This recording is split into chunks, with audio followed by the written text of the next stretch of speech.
राधे राधे, जय श्री कृष्णा। जय हो श्री विष्णु भगवान की जय, जय हो माता लक्ष्मी की जय। आइए आज हम ज्येष्ठ मास का 17वां अध्याय और 17वें दिन की पुण्य फल देने वाली कथा का श्रवण करते हैं। इस अध्याय में निर्जला एकादशी का महात्म्य आएगा। भीमसेन पितामह से बोले कि हे पितामह, भ्राता युधिष्ठिर, माता कुंती, द्रौपदी, अर्जुन, नकुल, सहदेव एकादशी के दिन व्रत और दान करते हैं और मुझसे भी एकादशी के दिन अन्न खाने को मना करते हैं। तब मैं उनसे कहता हूँ कि हे भाई, मैं भक्ति पूर्वक भगवान की पूजा कर सकता हूँ, परंतु मैं भूखा नहीं रह सकता। इस पर व्यास जी भीम से बोले कि हे भीम, यदि तुम नरक को बुरा और स्वर्ग को अच्छा समझते हो तो प्रत्येक महीने की दोनों एकादशी को अन्न मत खाओ। इस पर भीम बोला कि हे पितामह, मैं आपसे पहले भी कह चुका हूँ, मैं एक दिन एक समय भी भोजन किए बिना नहीं रह सकता।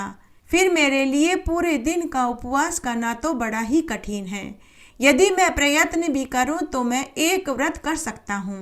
अतः आप मुझे कोई एक व्रत बताइए जिससे कि मुझे नरक न भोगना पड़े, मुझे भी मरने के बाद स्वर्ग ही मिले। श्री व्यास जी बोले कि हे वायुपुत्र, बड़े बड़े ऋषि और महर्षियों ने बहुत से शास्त्र बनाए हैं कि मनुष्य को दोनों पक्षों की एकादशी का उपवास करना चाहिए, उस दिन अन्न नहीं खाना चाहिए। जो ऐसा करता है उसे मरने के बाद स्वर्ग की प्राप्ति होती है। व्यास जी के वचनों को सुनकर भीम नरक में जाने के कारण भयभीत हो गया और लता के समान कांपने लगा। वह बोला कि हे पितामह, अब मैं क्या करूं, क्योंकि मुझसे व्रत नहीं हो सकता। अतः आप मुझे कोई एक व्रत बताइए जिससे कि मेरी मुक्ति हो जाए और मुझे भी मरने के बाद नरक न भोगना पड़े, मुझे स्वर्ग की प्राप्ति हो। इस पर व्यास जी बोले कि हे भीम, कृष्ण और मिथुन संक्रांति के मध्य में ज्येष्ठ माह की शुक्ल पक्ष की एकादशी आती है। उस एकादशी का नाम निर्जला एकादशी है। इस एकादशी के व्रत में स्नान और आचमन में जल वर्जित नहीं है, लेकिन आचमन में 3 मासे से अधिक जल नहीं लेना चाहिए। इस आचमन से शरीर की शुद्धि हो जाती है। आचमन से 7 मासे से अधिक जल लेना मद्यपान के बराबर बताया गया है। इस दिन अन्न ग्रहण करने से व्रत नष्ट हो जाता है। अन्न खाने से पाप लगता है। यदि सूर्य उदय से सूर्यास्त तक मनुष्य जलपान न करे तो उसे 24 एकादशी के फल की प्राप्ति होती है। द्वादशी के दिन सूर्योदय से पहले उठना चाहिए, स्नान करके ब्राह्मण को यथा योग्य दान देना चाहिए। उसके बाद भूखे ब्राह्मण को भोजन कराना चाहिए, गाय को हरा चारा डालना चाहिए। तत्पश्चात ही सोम व्रत का पारण करें। यह व्रत 24 एकादशी के व्रत के फल के बराबर बताई गई है। हे भीमसेन, एक बार सोम भगवान ने मुझसे कहा था कि जो मनुष्य निर्जला एकादशी का उपवास करेंगे तो उन्हें समस्त तीर्थों में जाकर स्नान करने और दान करने के पुण्य के बराबर फल की प्राप्ति होगी। एक दिन निर्जला रहने से मनुष्य पापों से मुक्त हो जाता है। जो मनुष्य निर्जला एकादशी का उपवास करते हैं उसको मृत्यु के समय भयानक यमदूत दिखाई नहीं देते। उस समय भगवान विष्णु के दूत उसे लेने आते हैं और उसको पुष्पक विमान में बैठाकर स्वर्ग में आनंद सुख भोगने के लिए ले जाते हैं। अतः संसार में सबसे श्रेष्ठ निर्जला एकादशी का उपवास कहा गया है। अतः यत्न पूर्वक इस एकादशी का निर्जला व्रत करना चाहिए। उस दिन ओम नमः भगवते वासुदेवाय मंत्र का उच्चारण करना चाहिए। व्यास जी के वचनों को सुनकर भीमसेन ने निर्जला एकादशी का उपवास किया। इसीलिए इस एकादशी को भीमसेन और पांडव एकादशी भी कहते हैं। निर्जला व्रत करने से पहले भगवान की पूजा करनी चाहिए, उनसे विनय करनी चाहिए कि मैं दूसरे दिन ही भोजन करूंगा और मैं इस व्रत को श्रद्धापूर्वक पूरा करूंगा, इससे मेरे समस्त पाप नष्ट हो जाएं। इस दिन एक बड़े वस्त्र से ढककर स्वर्ण सहित दान करना चाहिए। जो मनुष्य इस व्रत को दोपहर में स्नान तप आदि करके करते हैं उनको करोड़ फल स्वर्ण दान करने जितना फल मिलता है। जो मनुष्य इस दिन यज्ञ होम आदि करते हैं उसके फल का वर्णन तो कहा भी नहीं जा सकता। इस निर्जला एकादशी के व्रत से मनुष्य मरने के बाद विष्णु लोक को ही जाता है। जो मनुष्य इस एकादशी के दिन अन्न खाते हैं उन्हें चांडाल की योनि मिलती है। वे अंत में नरक में दुख भोगते हैं। ब्रह्म हत्यारे, मद्यपान करने वाले, चोरी करने वाले, गुरु से द्वेष रखने वाले, असत्य बोलने वाले भी अगर इस व्रत को कर लें तो उन्हें भी मरने पर स्वर्ग का ही सुख मिलता है।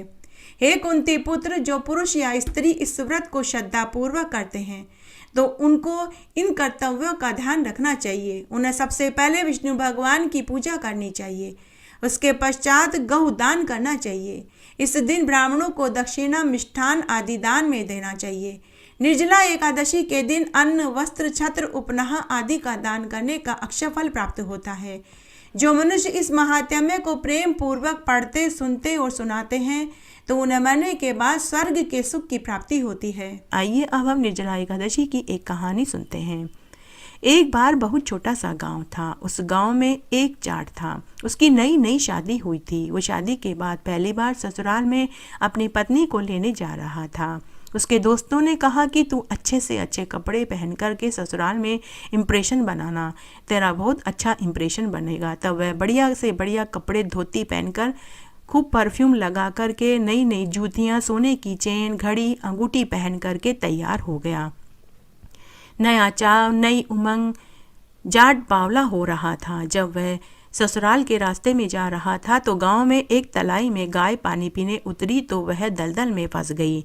ज्येष्ठ का महीना था। उस दिन निर्जला एकादशी थी। गाय माता की प्यास तो बुझ गई परंतु वह दलदल से निकल ही नहीं पा रही थी। तभी उधर से वही जाट गुजरा।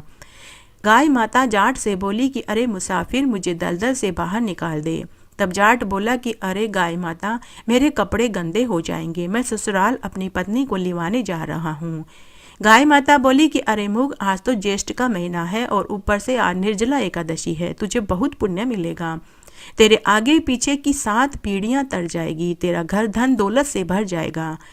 तूने अब तक जितने भी पाप किए हैं वे भी धुल जाएंगे। साथ ही मैं तुझे वरदान भी दूंगी, तुझे पूरे जीवन में कभी किसी चीज की कोई कमी नहीं आएगी। लेकिन जाट गाय माता की बात को नहीं समझ पाया। उसने उसे यूं ही ले लिया। गाय माता बार बार जाट से विनती करती रही, लेकिन जाट बार बार एक ही बात बोल रहा था कि मैं ससुराल अपनी पत्नी को लिवाने जा रहा हूँ, मेरे नए नए कपड़े, जूते सब खराब हो जाएंगे।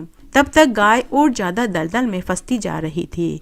गाय ने कहा कि अरे तू मुझे निकालेगा नहीं तो मैं तुझे शाप दे दूंगी। जा, तू आज से 8 प्रहर के बाद गधा बन जाएगा। अब जाट डर गया। वो गाय से माफ़ी मांगने लगा। तब तक गाय पूरी दलदल में धंस चुकी थी। जाट खड़ा खड़ा यह सारा मंजर देख रहा था। वह जाट जिस उत्साह और खुशी से ससुराल जा रहा था वह सारा उत्साह और खुशी जाता रहा।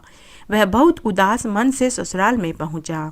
जब वह ससुराल में पहुंचा तो उसके सास ससुर और साले साली ने उसका बहुत स्वागत किया, लेकिन जाट का वहाँ मन ही नहीं लग रहा था। वह बार बार एक ही बात बोल रहा था कि मेरी पत्नी को जल्दी से विदा कर दो, मुझे वापस जाना है।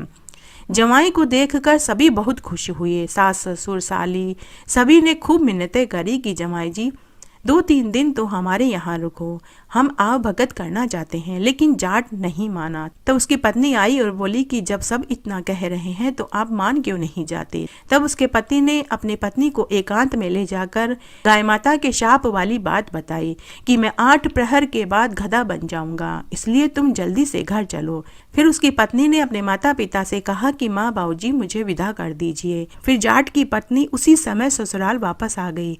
जब 8 प्रहर बीते तो वह जाट गधा बन गया। जाटनी अपने गधे पति की खूब सेवा करने लगी। कुछ दिन तो उसने ऐसे ही निकाल दिए। तब वह गधा बोला कि तुम मेरे लिए कुछ करो, इस नगर के राजा के पास मुझे लेकर के चलो, अब वही मुझे बचा सकते हैं। तब वह जाटनी अपने गधे पति को लेकर राजा के महल में पहुंची और राजा को जाकर उसने पूरी बात बताई। तब जाटनी ने राजा को पूरी सच्चाई बताई और कहा कि हे महाराज, मेरे पति को गाय माता ने शाप दिया है, उसी से यह गधा बन गया है। अब आप ही इसे इंसान बना सकते हैं, कृपा करके आप मेरे गधे पति को इंसान बनाइए। अब आप ही इसे इंसान बना सकते हैं, कृपया करके आप मेरे गधे पति को इंसान बनाइए। तब राजा ने बड़े बड़े पंडितों, साधु सन्यासियों सभी को बुलाया और उनको पूरी सच्चाई बताई।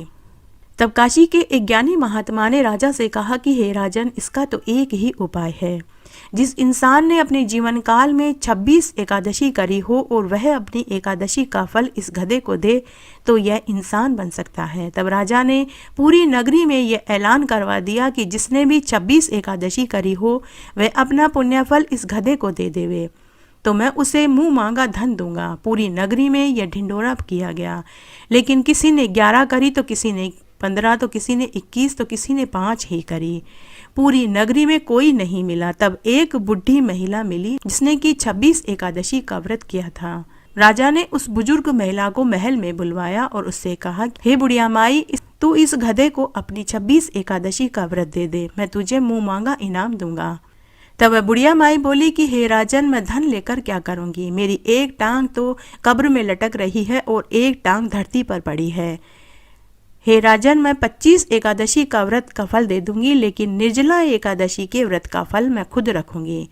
तब राजा ने पंडितों के कहे अनुसार उस बुढ़िया माई से संकल्प भराकर उसकी 25 एकादशी का व्रत उस गधे को दे दिया गया। उसी समय वह गधा इंसान बन गया, लेकिन उसके गधे की पूंछ रह गई। इसलिए हमें 11 का व्रत जरूर करना चाहिए, चाहे वह कृष्ण पक्ष की हो या शुक्ल पक्ष की। दोनों एकादशी में भेद नहीं करना चाहिए।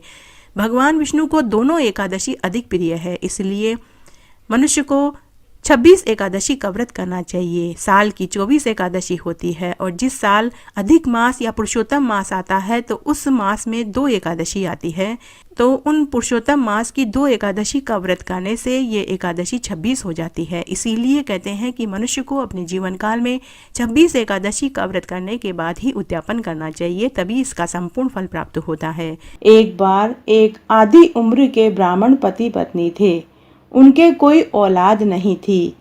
वो पूरे जेठ मास में बड़ पीपल सींचने 100 कोस दूर जाते थे, क्योंकि आसपास में बड़ पीपल का पेड़ कहीं नहीं था, और पूरे महीने 2 जूनी बात सुनते थे तथा कथा कहानियाँ सुनते थे।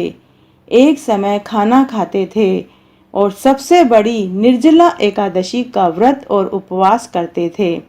जेठ मास में पूरे महीने में रोज एक समय खाना खाते। रोज 100 कोस दूर जाना आना और फिर खाना बनाना, दोनों पति पत्नी थक जाते थे। एक दिन ब्राह्मण से बोली, अगर हमारे बहू होती तो घर का सारा काम कर लेती, रोटी बना लेती, पानी भर लेती, दिया बत्ती कर लेती। 100 कोस दूर जाना फिर वापस आना, रोटी बनाना, मैं बहुत थक जाती हूँ। मेरे हाथ पैर में भी दर्द होने लगता है। अगर बहू होती तो पाँव भी दबा देती। तब ब्राह्मण बोला, अरे भगवान, बिना बेटे के भी कोई बहू आती है? तब ब्राह्मणी बोली, हमारे पास इतना धन है, हमारे मरने के बाद ये किस काम का?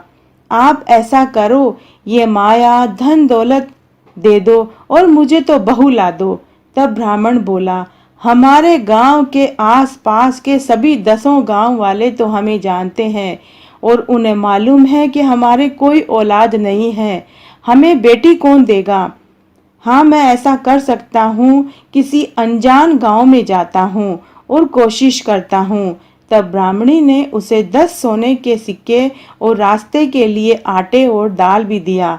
ब्राह्मण दूर नगरी में अनजान गांव में गया। वहां चौपाल के पास 5-6 लड़कियां खेल रही थी। वे सभी अनजान पुरुष को देखकर भागने लगी, लेकिन उनमें से एक लड़की बहुत समझदार थी। वह बोली, अरे तुम क्यों भाग रही हो? यह भी एक भला आदमी है, इसे भी किसी से मिलने जाना होगा। तब ब्राह्मण उस लड़की को देखकर समझ जाता है कि यह बहुत समझदार है, यही मेरी बहू बनने के लायक है। वह ब्राह्मण उस लड़की के साथ साथ उसके घर तक जाता है। तब वह लड़की अपनी माँ से कहती है कि माँ, कोई अनजान व्यक्ति हमारे घर के बाहर खड़ा है। माँ ने कहा, जाओ उन्हें बुला लाओ। तब माँ खुद बाहर आती है और ब्राह्मण देवता से कहती है, आओ ब्राह्मण, बैठो, किस गांव से आप आए हैं और आपको क्या काम है? तब ब्राह्मण ने बताया कि मेरा बेटा काशी पढ़ने गया है, उसके लिए मैं लड़की ढूंढ रहा हूँ। मुझे आपकी लड़की बहुत समझ में आई है, क्या आप अपनी लड़की की शादी मेरे लड़के से कर देंगी? लेकिन मेरा लड़का तो काशी पढ़ने गया हुआ है। मैं चाहता हूँ कि आप अपनी लड़की की शादी तलवार से करवा दें। लड़की की माँ शादी के लिए राजी हो जाती है। तब दूसरे दिन ब्राह्मण तलवार से लड़की की शादी करवा दी जाती है और ब्राह्मण बहू को विदा कराकर घर ले आता है। ब्राह्मणी बहू को देखकर बहुत खुश होती है और उसे घर की सारी जिम्मेदारी सौंप देती है और रोज की तरह दोनों ब्राह्मण पति पत्नी बड़ पीपल सींचने 100 कोस दूर जाने लगते हैं। उससे पहले सास अपनी बहू से सारा काम घर का समझाती है। बेटा, हम मंदिर दर्शन करने जा रहे हैं, तब तक तुम घर का सारा काम कर लेना। यह चावल मूंग है, इनकी खिचड़ी बना लेना। परिंदे में पानी और चूल्हे की आंच को कभी भी खत्म मत होने देना। संध्या के समय दिया बत्ती कर लेना। बहू ने घर की पूरी जिम्मेदारी संभाल ली। रोज बहू गरम खाना बनाती, सास और ससुर के कपड़े धोती, रात को तेल गरम करके सास के पाँव में मालिश करती। दोनों सास ससुर बहुत खुश थे। लेकिन एक दिन सास ससुर के मंदिर जाने के बाद परिंदे का पानी और चूल्हे की आंच खत्म हो जाती है। बहू भागी भागी पड़ोस में लेने जाती है। पड़ोसन ने बहू को बढ़िया पट्टी पड़ा दी। बहू को बाहर की हवा लग गई। पड़ोसन ने पूरी बात बताई कि अरे, बूढ़े बूढ़ियों के तो कोई औलाद ही नहीं है।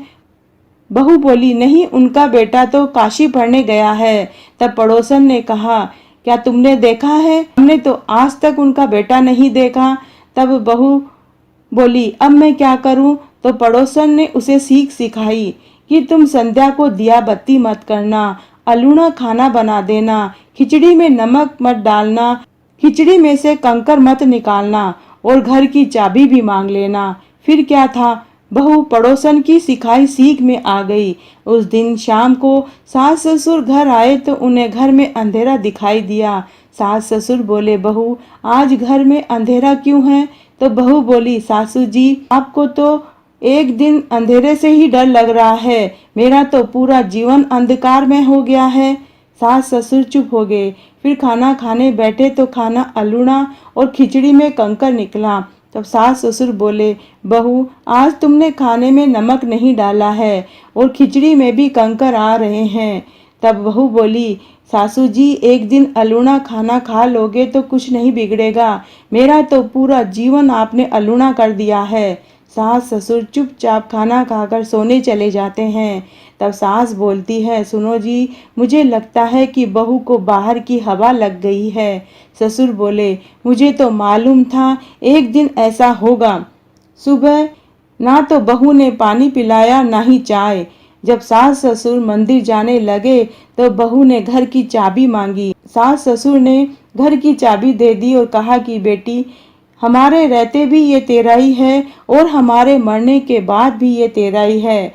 कल जो हम तुझे देते तो तुम आज ही संभाल लो। चाबी देकर सास ससुर मंदिर चले जाते हैं। उस दिन निर्जला एकादशी का दिन था। सास ससुर ने उपवास रखा था। 100 कोस दूर बड़ पीपल सींचने और 2 जूनी बात सुनने चले गए। पीछे से बहू ने सभी कमरों का ताला एक एक करके खोल कर देखा तो किसी में गेहूं भरे थे, किसी में अनाज, किसी में कपड़े। उसने 8वां कमरा खोला तो देखती ही अचंभे में पड़ गई कि वहां तुलसी का बिरला, बड़ पीपल का पेड़, झरना बह रहा था, पवित्र नदी बह रही थी। पंगत लगाकर एक बहुत सुंदर युवक तुलसी की माला फेर रहा था और राम राम राम बोल रहा था। बहू बोली, तुम कौन हो? युवक बोला, मैं तुम्हारा पति। बहू बोली, तुम तो काशी पढ़ने गए हुए थे, तुम कब आए? तो सुंदर युवक बोला, मैं कल ही आया हूँ। तो बहू बोली, चलो बाहर, तुम्हारे माता पिता देखेंगे तो बहुत खुश हो जाएंगे। लेकिन युवक बोला, नहीं, जब मेरे माता पिता मुझे खुद लेने आएंगे तभी मैं बाहर आऊँगा। बहू बहुत खुश हुई। उसने वापस सब कमरे वैसे ही बंद कर दिए जैसे पहले बंद थे और खूब उसने 16 श्रृंगार किए, मेहंदी लगाई, लाल जोड़े के कपड़े पहने।